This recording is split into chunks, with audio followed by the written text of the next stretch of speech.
Watch me smile when I hear you scream. I let them on. I let them on. You got me smiling. I let them on. I let them on. Gray skies are hiding behind the blue. It's down to you. Sunshine every day. I let them on. I let them on. I lay, I lay. I let them on. I let them on. I lay, I lay. I let them on. You live your life on the edge sometimes. And hope it turns out okay. I let them on. This is your life, this is your time. Ain't gonna be no replay. I lay on, play through, don't be no fool. There's always another day. I lay on, never forget and have no regrets.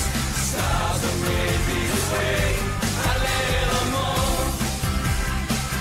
I let them on. You got me smiling. I lay them on. I let them on. Gray skies are hiding behind the blue. It's down to you. The sunshine every day. I lay them on. I lay them on. I lay, I lay. I lay them on. I lay them on. I lay, I lay. I lay them on. I lay them on. I lay them on. I lay them on.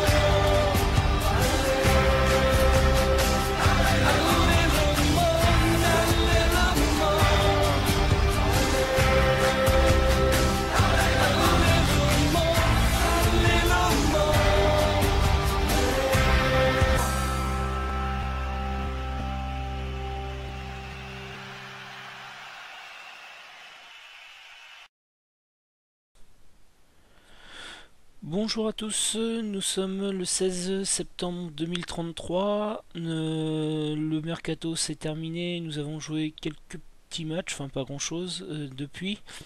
Un petit coup d'œil sur la vision du club. Le club a été racheté en fin de saison dernière ou en milieu, je ne sais plus. Et du coup, les dirigeants ont une vision différente. Pour le moment, ils nous imposent rien au niveau du jeu, par exemple. Donc on verra ce qu'ils souhaitent dans le futur, parce que je pense qu'à un moment donné, ils vont nous demander d'avoir un type de jeu.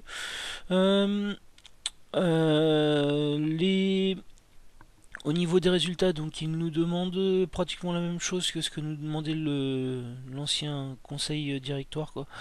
Donc de rester dans la limite des budgets, de se qualifier pour le premier tour de la Ligue des Champions. Donc ça, on le fait depuis 2 saisons, donc je pense qu'on devrait y arriver. En Ligue 1, de se qualifier pour la Ligue des Champions. Donc ça, c'est très bien. Et en Coupe de France, d'atteindre la finale. Ça, c'est plus compliqué. C'est toujours... pour moi, c'est la coupe la plus compliquée, parce que tout se joue sur un match, et un match en général qui se termine pas souvent en notre avantage, surtout quand il y a des tirs au but. Donc c'est celui-là, ça va être compliqué, je pense. Autrement, donc on a lancé plein de projets, on a lancé la dernière amélioration des structures de formation. La modernisation du centre d'entraînement, même chose, on arrivera au dernier degré sur les deux là, donc on va être au top du top. Et on a aussi demandé l'agrandissement du stade, on s'y attendait pas forcément, mais il a été accepté, et c'est très bien parce qu'on atteignait déjà les 37 000 places remplies chaque saison, donc autant essayer de le lancer. Pour essayer de gagner un peu plus d'argent, parce que c'est aussi là-dessus que va se jouer la suite des opérations. Au niveau des finances, on est bien, on est à 43 millions là actuellement, on était à 88 millions en début de saison, on a eu quelques achats, pas grand chose mais quelques-uns tout de même, et puis on devrait pas retomber en dessous de zéro d'ici la fin de saison, donc tout va bien pour nous. on est très bien. Il nous reste encore un budget de transfert et du budget salarial aussi. Donc très bien, tout va bien chez nous. Au niveau des transferts, qu'est-ce qui s'est passé? Ben, on a renvoyé énormément de joueurs en prêt déjà. Tous ces joueurs-là là, ont été renvoyés en prêt, donc c'est la même chose que les autres années. On a on a un nouveau, je crois, qui a été mis en prêt. Non, non, on a les mêmes que l'année dernière exactement. Et par contre, on a revendu Antonio Seric, qui est toujours très fort, mais qui a 30 ans en fait.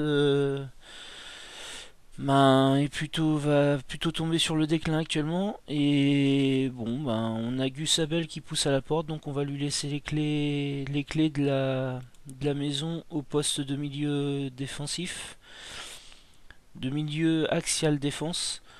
Et bon, ben, on avait besoin d'argent. Enfin, dans l'idée qu'on avait, on avait besoin d'argent. Sauf que ça s'est pas forcément passé comme on le souhaitait. On a acheté Guillermo Garanante. C'est un Italien arrière latéral gauche. Le but là, c'est vraiment d'avoir un remplaçant assez solide derrière Petrov. Et puis ben, je pense qu'il il remplira bien la tâche. Il a du potentiel, donc c'est très bien. Il va jouer beaucoup de toute façon cette saison, donc il progressera, c'est sûr. Il faudrait qu'il progresse surtout en appel de balle. Là, ça va être une des priorités pour qu'il puisse être déterminant. Et puis ensuite peut-être un petit peu de dribble dans les années futures. Mais bon, bah déjà c'est déjà un joueur très intéressant pour nous, je pense. Je l'espère. On avait acheté Timothy Tzfai qu'on a envoyé directement en prêt, qui est un joueur intéressant aussi, mais qui a besoin de beaucoup progresser s'il veut jouer chez nous. Donc à voir comment il va se débrouiller. Il a une mentalité assez professionnelle. Il a des qualités en tout cas à faire valoir très clairement. Donc faut voir comment il évolue ce joueur-là. En tout cas, on fera une plus-value sur la revente, je pense. Normalement, c'est ce qui devrait se passer. Et sinon, on a racheté Lidio, un attaquant qui sera attaquant intérieur sur le côté gauche en remplacement de Marcelin. Le but là c'est de rajeunir un petit peu et puis bah, de prévoir si jamais on a des offres qui se présentent et qui sont qu'on peut refuser sur Marcelin, parce que quand on atteindra 200 millions, à mon avis, les dirigeants nous diront que il est hors de question de lâcher une affaire comme ça. Donc on prévoit un petit peu l'avenir aussi. C'est un joueur qui a une mentalité assez déterminée, qui a énormément de vitesse et d'agilité, qui a un bon appel de balle, un contrôle de balle, une finition qui est importante à son poste, je trouve, avec un sang-froid. C'est important dans le sens où c'est souvent celui qui termine les actions, ce poste-là. Donc c'est très bien. Un peu de dribble et un peu de technique qu'il faudrait un petit peu réussir à faire augmenter. Et une passe aussi qu'il va falloir réussir à faire augmenter un peu. Néanmoins, pour son poste, il est très intéressant. Il a déjà des notes parfaites pour la Ligue 1. Donc il sera remplaçant, il jouera énormément, il va progresser. On espère qu'il pourra progresser énormément parce que là pour l'instant il est sur la dernière étoile là est noire, donc on ne sait pas ce que ça va être pour lui. Néanmoins c'est un joueur qui a le potentiel qui a les notes pour pour se développer le mieux possible. Donc on espère que ça va arriver, quoi, tout simplement. Par contre, le petit bémol, c'est qu'il ne voulait pas venir sans un énorme salaire et Marcelin touche moins que lui. Donc, il se peut qu'à un moment donné, on ait des réévaluations de salaire à faire assez importantes. Néanmoins, Marcelin, de toute façon, on s'y attend parce que les gros clubs vont aller le chercher à un moment donné.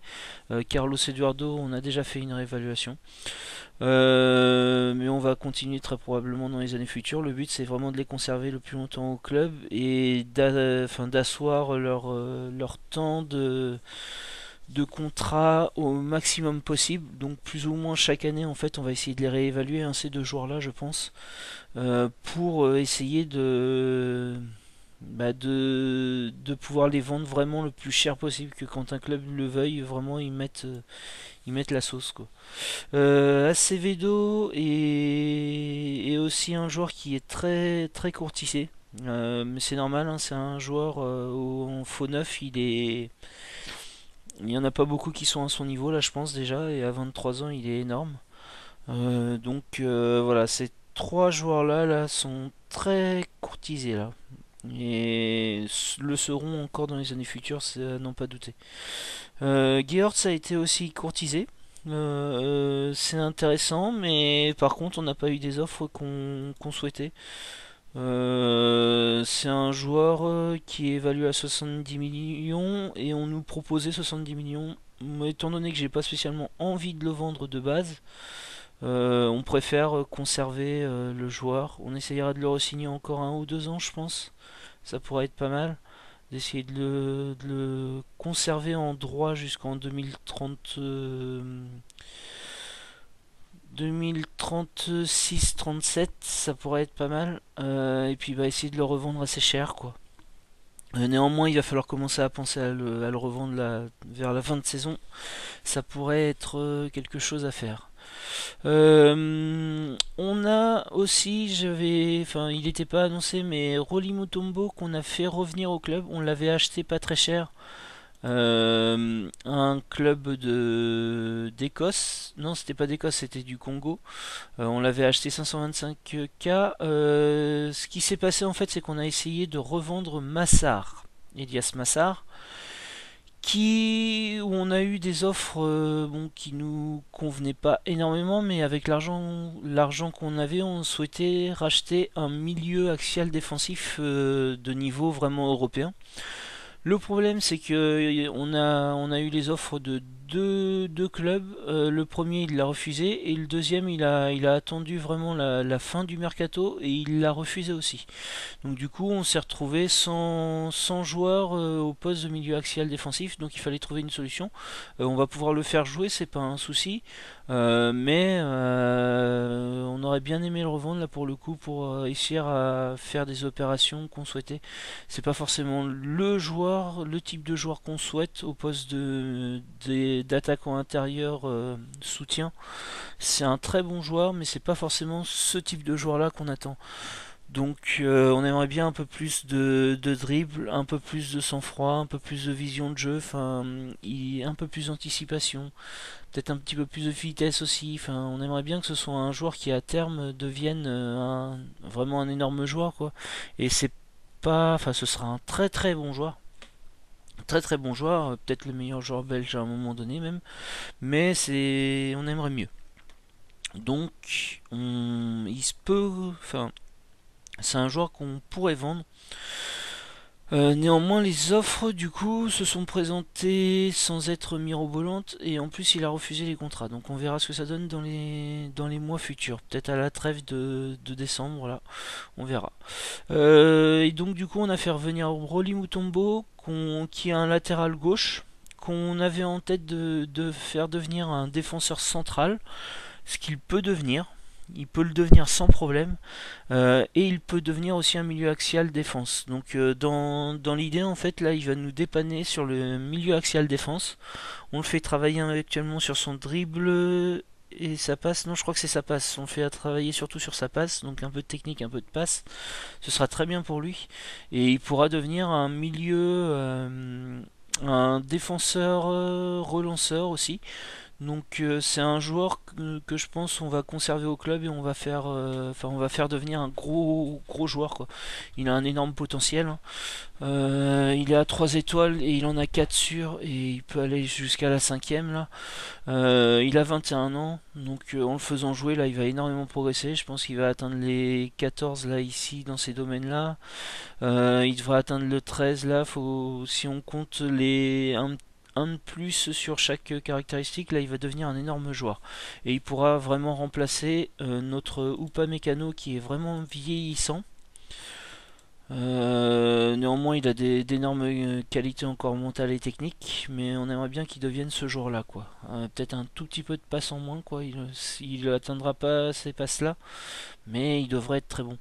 Upamecano, on voit que il a encore le niveau, mais les qualités physiques sont vraiment sur un déclin et vont vraiment baisser assez fortement, je pense.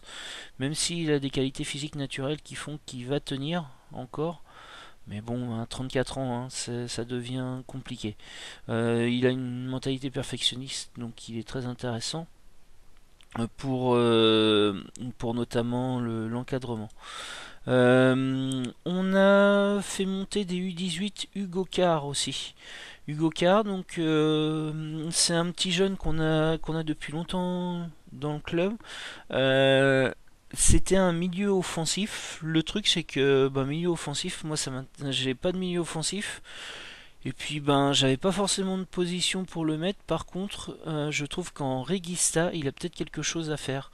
Donc on l'a travaillé en Regista. Donc il a une énorme vision de jeu là pour son âge, une très bonne technique et un contrôle de balle parfait. Donc ça c'est des qualités qui sont déjà intéressantes. Une passe qui est vraiment faible par contre. Mais bon, enfin pour la Ligue 1 ce sera très correct. Et un appel de balle aussi très très faible. Ça par contre c'est vraiment le point qui nous chagrine le plus. Néanmoins, comme on a besoin de faire souffler Ibanez des fois sur quelques matchs, on le conserve au club. De toute façon, si on le prête, on sait qu'il ne jouera pas à Regista. Et moi, je souhaite qu'il devienne un Regista. De toute façon, quoi qu'il arrive, donc je souhaite qu'il s'entraîne en Regista et je souhaite aussi qu'il joue en Regista. Donc on va le faire jouer en Regista, soit avec l'équipe 2, soit avec l'équipe 1 de temps en temps. Donc il aura quelques matchs, il a déjà joué un match, il a eu une note de 7,60. Et je pense qu'il aura de toute façon toujours des notes assez élevées en Regista. Le Regista est vraiment un poste là en fait où dès que le joueur a un petit peu de notes, là ça devient vraiment un gros joueur. On l'encadre aussi pour essayer de modifier sa personnalité là qui est équilibrée, on aimerait avoir un peu plus, qui permettrait peut-être de développer son potentiel aussi. Mais en tout cas, enfin voilà, c'est un joueur qui est intéressant pour l'avenir, qui sera jamais un titulaire, ça on le sait, mais qui peut être un remplaçant très intéressant au poste de Regista. Au niveau de la tactique, on n'a pas changé énormément de choses. On a conservé la tactique de l'année dernière hein, qui nous plaisait bien. Le jeu développé nous plaît bien. On a fait deux petits ajustements en fait. On a prenez plus de risques à Kouyaté. Ce qui fait en fait qu'il tente un peu plus de choses dans ses passes et je pense que c'est pas un mal parce que du coup il distribue là sur Marcelin, sur Geert, sur Acevedo un petit peu et avant il avait du mal à distribuer son ballon, c'était pas assez tranchant quoi. Donc là je pense que c'est une bonne pioche d'avoir fait ça. Et pour le faux neuf où les notes sont toujours mi-figue mi-raisin, ce qu'on a fait, c'est qu'on a donné prenez les espaces. Alors, je suis pas convaincu encore. J'hésite en fait entre prenez les espaces et décrocher souvent. Je sais pas s'il faudra pas mettre plutôt décrocher souvent que prenez les espaces. Enfin, c'est un poste, je suis pas sûr qu'on aura des améliorations de notes de folie. Mais j'aimerais en fait éviter les notes à 6,5, 6,6 qu'on avait l'année dernière assez régulièrement. Et ça, j'aimerais l'éviter. Je pense que à chaque fois, c'est pas une question de joueur parce que le joueur est énorme, mais c'est plus une question de poste. Ou alors il faudra changer le poste tout court. Peut-être voir ça aussi, on verra. Au niveau, on est dans l'hésitation là actuellement à peut-être changer et essayer de faire des centres à ras de terre. J'hésite pourquoi? Parce que on a des joueurs de plus en plus petits. On a moins de joueurs qui sont doués de la tête et enfin on peine un petit peu en attaque là sur ce début de saison. Si on regarde le calendrier, en fait, on a fait déjà une défaite. Alors une défaite, on n'a pas marqué, on a dominé sur le jeu et on se prend un but. Ils ont eu deux, deux occasions et une qui était en fait tout simplement une bataille sur la ligne de but avec le défenseur central, le gardien qui reste debout à côté qui regarde faire les choses. Donc voilà, très peu réaliste, mais néanmoins ça leur a fait un but quoi. Donc et puis ça nous fait perdre le match. Donc on commence par ça. On gagne difficilement à Nice, 1-0, et on fait un match nul derrière contre le Stade Brestois, contre qui on a dominé de la tête et des épaules sans marquer. Donc on a des problèmes là de vraiment d'attaque, de finition d'attaque quoi. Ensuite, on gagne 2-1 à Saint-Étienne. C'est au niveau offensif, c'était bien, mais le but en fait n'aurait jamais dû arriver. Et Napoli, contre qui là on vient de retrouver un petit peu des couleurs et contre qui on a gagné 6-1. Alors est-ce que c'est un problème que la tactique en fait on a des joueurs trop forts et du coup on va être obligé de jouer enfin sur un bourrin d'attaque et jouer très fort sur le côté offensif, beaucoup plus que la mentalité qu'on a. Je ne sais pas. Est-ce que c'est le fait qu'on a été champion déjà 2 fois et que les adversaires s'adaptent? Peut-être aussi, je sais pas, ça va être à voir. Sur cette saison, là, on va plus ou moins rester comme ça, on va voir, on va étudier. Ce qui est sûr, c'est que ce qu'on constate, c'est que pour l'instant, si on regarde le peu de matchs, et ça c'est important aussi, il faut voir plus de matchs, mais si on regarde sur le peu de matchs, ben, on a des difficultés en Ligue 1, alors qu'en Ligue des Champions, ben, on cartonne. Donc à voir. À voir sur ce qui va se passer là sur la saison. Mais néanmoins, on est assez confiant dans l'ensemble. Je suis pas sûr qu'on soit champion. Le Paris Saint-Germain a déjà pris 5 points d'avance. Et oui, forcément. Mais on est toujours dans. On devrait quand même lutter pour être dans la Ligue des Champions. Donc on devrait réussir à atteindre les objectifs quand même.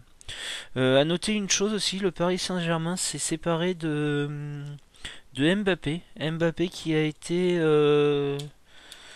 laissé libre. C'est assez impressionnant. Il a 34 ans, donc je pense que c'est un petit peu ça, mais ses notes sont encore énormes. Donc c'était très étonnant. C'est encore un des meilleurs joueurs français et qui faisait encore des saisons très très impressionnantes.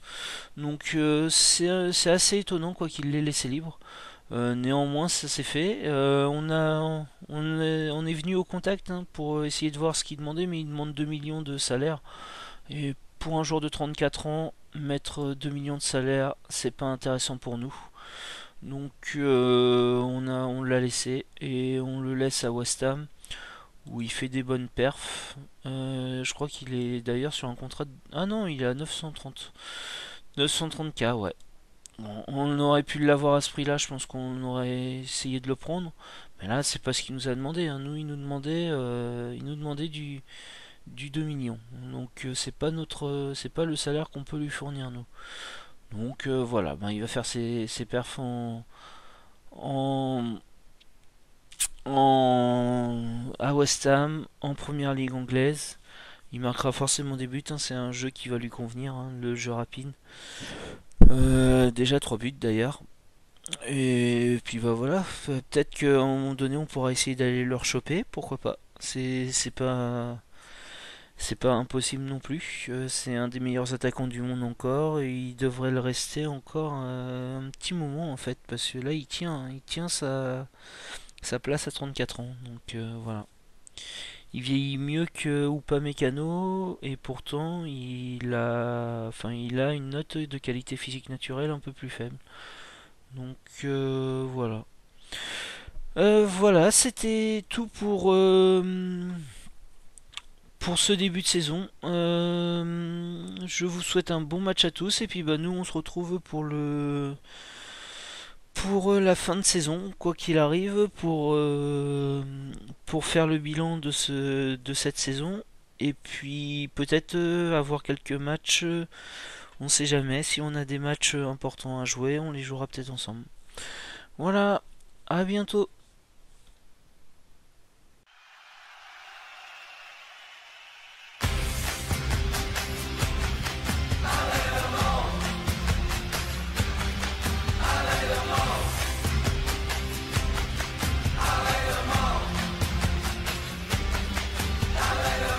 Take a look inside an open book and tell me what you wanna see. Play it slow, score the leading goal. Depends on who you wanna be. You wanna play 24 hours a day? Then welcome to the city scene. I got a dream and there's no stopping me. Watch me smile when I hear you scream.